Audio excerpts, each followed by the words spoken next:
Star Trek is back. Sporting state-of-the-art CGI effects, the sequel to the beloved 2009 Star Trek film is finally out. Star Trek Into Darkness is a 2013 American science fiction action film directed by J.J. Abrams and written by Robert Orci and Alex Kurtzman and Damon Lindelof. It's the 12th installment in the Star Trek franchise and the sequel to the 2009 film, Star Trek. As the second in the rebooted film series, the film features Chris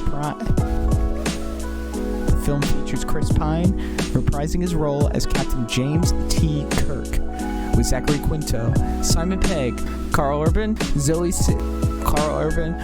Leonard Nimoy reprising their roles from the previous film. Benedict Cumberbatch, Alice Eve, and Peter Weller are also credited in the film's principal cast. It was both the last time Nimoy portrayed the character of Spock and his last film overall, before his death in 2015.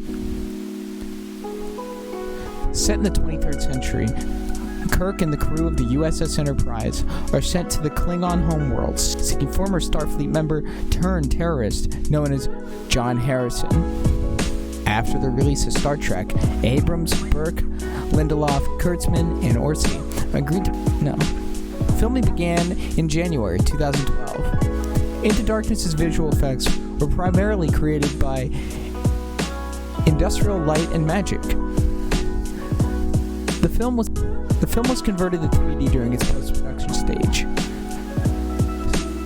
Star Trek Into Darkness premiered at Event Cinemas in Sydney, Australia on April 23, 2013,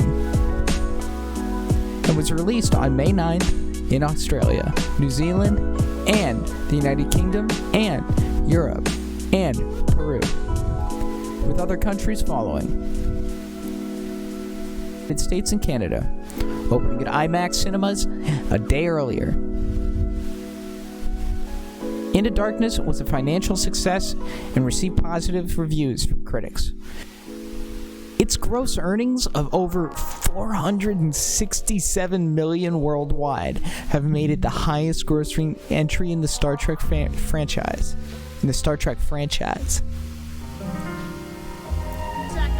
At the 86th Academy Awards, the film was nominated for Best Visual Effects. It was followed by Star Trek Beyond in 2016.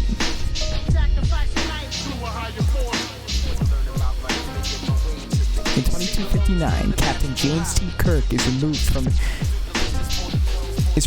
command of the starship USS Enterprise for violating the Prime Directive after exposing the ship to the primitive inhabitants of the planet Nurbu in order to save them and Spock from a cataclysmic volcano eruption. Admiral Christopher Pike is reinstated as commanding officer, with Kirk demoted to first officer. Khan demands that Spock return his frozen crew in exchange for the Enterprise officers.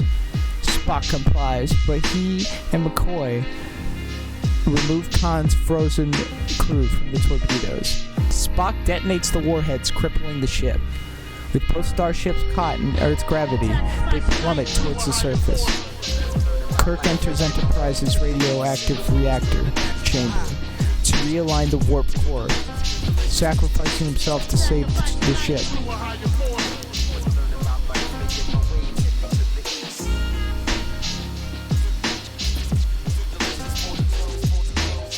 I have to say, this is a pretty good film. It's probably one of my favorite movies in the whole franchise. I'm a very big Star Trek fan. It resonates really well with me. You know, I'm a very technical-minded thinker, so I can relate to the likes of Spock. I'm also very good in a leadership role, which I can relate to a lot with Kirk. I grew up studying medicines with my mother, so I can relate a lot to McCoy. There's a lot of things to relate to in these movies. You just gotta know where to look. This has been Star Trek Into Darkness. Thanks for watching. This has been the Charlie Q Review. Thank you so much for watching. Don't forget to like, comment, subscribe, and I'll see you in the next one.